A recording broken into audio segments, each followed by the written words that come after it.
Hi there. Thanks for joining me today on a super fun conversation for best practices for incentivizing employees. My name is Kaylee Lindholm. I'm a business strategist and former managing director, and I'm also the founder of KLC Consulting, where we help bring Fortune 500 leadership strategy to high growth aesthetic practices. So, through my experience of working with hundreds of thriving businesses, I can't tell you how often I hear in today's climate things like, as millennials and Generation Z enters the workforce, we just are really experiencing a significant shift in core motivations. Okay, so while I do agree that there are some noteworthy generational factors to consider, I do believe that there are some foundational principles around motivation and incentivization that truly will stand the test of time.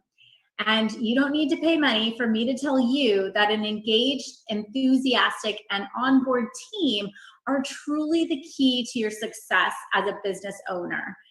And because you're here today, I'm quite confident that you want to build a lucrative, deeply satisfying, freedom-based business that stands the test of time. And that only happens through the power of a highly motivated and winning team. So today, I'm really honored to share best practices for employee incentivization to drive enthusiasm and motivation, get your team hyped up in this evolved 2020 climate and forever. But before I dive in, I first want to address this 400-pound gorilla in the room. Yes, he's here, and he's telling me something that is very contrary to popular held belief in our industry, and that is money cannot solve all your employee problems. Nope. In fact, a recent study out of Forbes tells us exactly that, and it illustrates that employees are cutting bait with their employers at unprecedented rates. And in this comprehensive study, these people who gave their exit interviews, they told the study that the top 3 reasons for them leaving, in fact, had nothing to do with money. Number 1, they felt underappreciated. Number 2, they were not being challenged. And number 3, the company mission was muddled and they just couldn't get behind the vision of where the company was going. Interesting, huh? So basically what that tells me is nothing new to concepts that I've really lived by through my course of leading teams, but something that I think we tend to overlook in today's 2020 climate, which is that loyalty, trust, and respect, those things don't come from fancy compensation plans. They come from a place where we make our people and their core motivations the cornerstone of our business strategy. So essentially, people first. And I actually know this firsthand because after spending over a decade in Fortune 500 sales and marketing leadership, I stepped into a managing director role with a prominent 7-figure plastic surgeon, and boy, was I shocked. Keeping teams engaged and motivated in this industry is a whole different ballgame. And this brilliant, highly skilled aesthetic practitioner, quite frankly, he wasn't taught these things in medical school. But I can tell you that it doesn't take an MBA to become the master at motivating and inspiring other people. You know, when I was working with him, for me, it was simple solution. And that started with helping my partner really understand and make a critical mindset shift around hiring, and then kind of taking it the extra step to really understand what drives employees. So we went through some rocky times, but we came out on the other side. And I want to tell you that if you're having conflict, you're not sure how to best incentivize your team, motivating your employees, it really doesn't have to be a challenge anymore. And I'm going to share with you really 3 basic concepts. And if you implement these in your practice, I promise you, you will see exponential return on the investment in your people. So my goals today are really to cover these 3 objectives. Number 1, learn how to value employees as assets, really valuable assets for your company versus just fixed costs. Number 2, build a purpose-driven business to align employees with your personal or professional brand. And then 3, finally, determine key drivers for each employee so you know what motivates them and what's really going to get them jazzed up and going your business. All right. So we know we need great people, but keeping them motivated can be a challenge, right? Well, that's what I thought until I learned the secret to hiring for one thing: passion. No, not that kind of passion. That's another kind of passion. Get your head out of the gutter. The kind of passion where employees are excited to show up every day. They're ambitious. They're looking for upward mobility and growth and challenge in your company. They want to be a rock star in their own role. And when you hire for this kind of ambition, you can teach employee the things that you need them to do. But think about it the other way around. If you hire for the things, you can't really teach them to get excited about doing them. They kind of have to be excited or not, right? So the first core element philosophy that I want to talk about today is really learning how to see employees as valuable assets versus fixed costs for the company. And this is going to take a little bit of a mindset shift, but if you work through this with me, you're going to see new kind of results in your business. So get your pen and paper out. I want you to write this one thing down. Strategic talent acquisition versus tactical hiring. And by that, I mean hiring someone just for the job, for the position, or because their resume. Maybe they worked for a colleague, and you know that they know how to do the thing. That doesn't automatically make them the right fit for you. When we focus on strategic talent acquisition versus tactical hiring, we're making smart decisions about bringing on the right people that are going to catapult growth for our business.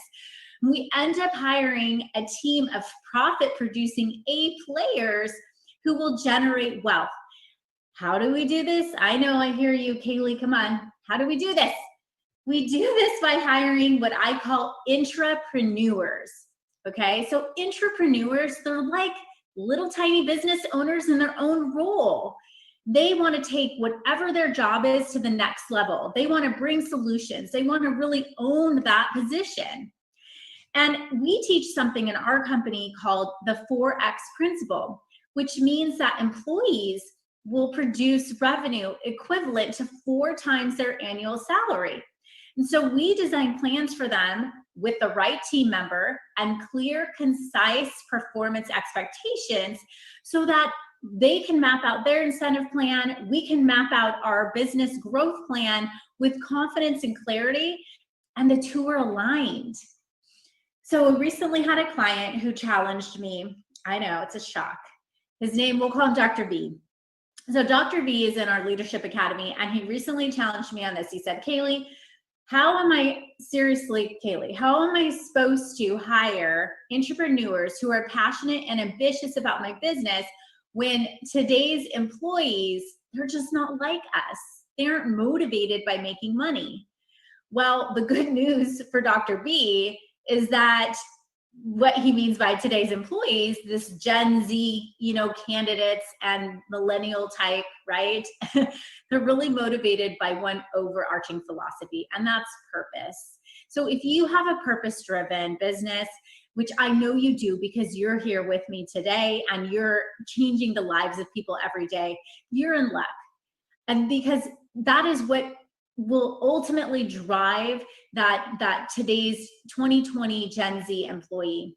And that brings me to point number 2, which is to build a purpose-driven business to align employees with your personal and professional brand. And so, think about this. What is the vision for your company? Do you have a vision? What's the 5-year plan? What's the 10-year goal? Where is the business going, right? These employees, they want to hop on your train, but they want to know where the train is headed. So sell the dream. What kind of impact is your company making on lives? Today's employees are looking to put their fingerprint on the world. They want to make an impression. They want to make impact. So don't downplay your mission, lead with it and highlight it. Remember that exit interview study that we talked about a few minutes ago?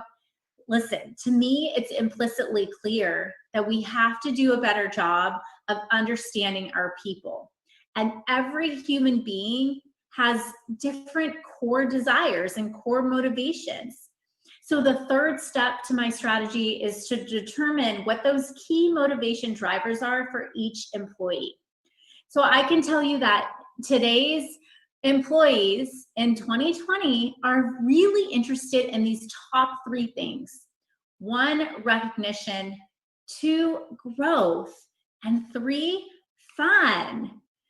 So let's talk about recognition. So when I think of recognition, I really think of love languages. You guys heard of love languages? Maybe you discussed this with your partner, right? But let's talk about the love languages in business, the business love languages. Words of affirmation. Hey, Susie, you did a great job today. Acts of service. Hey, Susie, let me go pick up your dry cleaning, or I'm going to grab you a coffee, right? Receiving gifts. Here's a bouquet of flowers for you, Susie. Quality time. I'm going to spend my special time with you, or I'm going to give you quality time off where you can go take a break and be with your family. Or finally, cash, right? Good hard cash. And that employee might say, I see so much growth opportunity for this business, and I want to make sure that I'm doing the things that are going to make the business move in the right direction so that I can be incentivized also by making money. And then remember, we talked about growth. This doesn't have to be in the form of a promotion or a change in responsibility. You don't have to give an employee a new role or even a raise every year, right? This can simply mean be an investment in mentorship for them. What kind of intangible things can you give to help them grow as human beings? Maybe it's some sort of an investment in skills, in skill updates, of course, trainings, leadership program, right? And then the third piece to that was fun. So maybe think about that. Are you playful? Do you laugh? Do you have fun at work? What does your culture look like on the fun scale, right? Here's the thing. I really want to emphasize through this talk today that this whole employee incentivization thing, this just isn't rocket science. It honestly is a simple thing, and you probably have all of the answers right inside of you, in your gut. And going to try to develop some scientific compensation plan, well, certainly we can do that. And like I mentioned, using our 4X principle, we do that on a daily basis.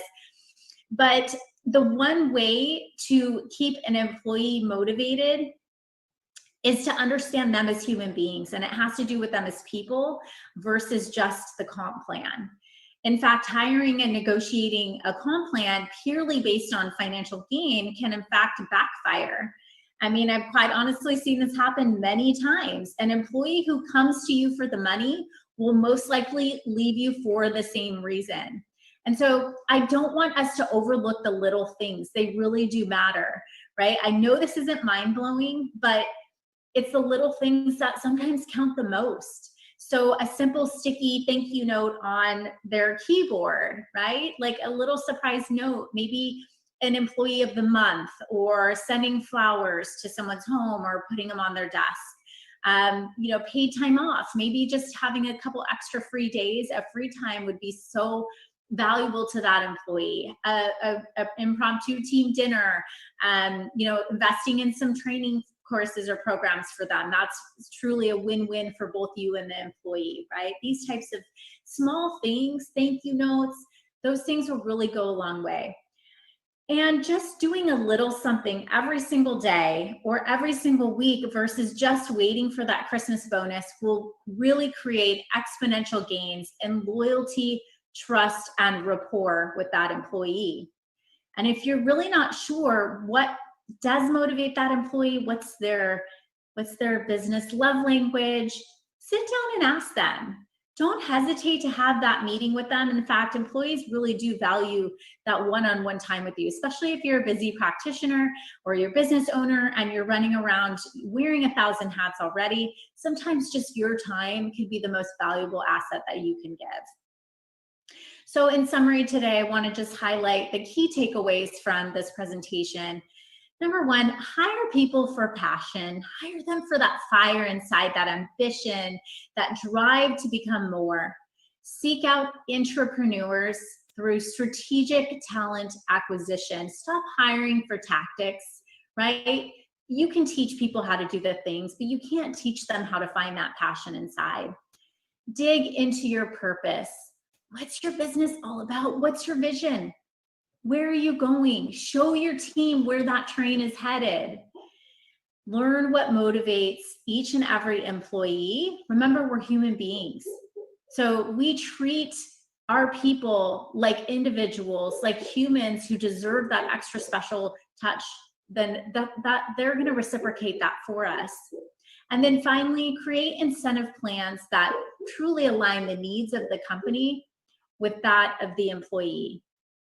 And I'd like to challenge you today, because you're probably listening to a lot of webinars, you've been on a lot of Zoom calls, you've read a lot of papers, and you have YouTube at your fingertips.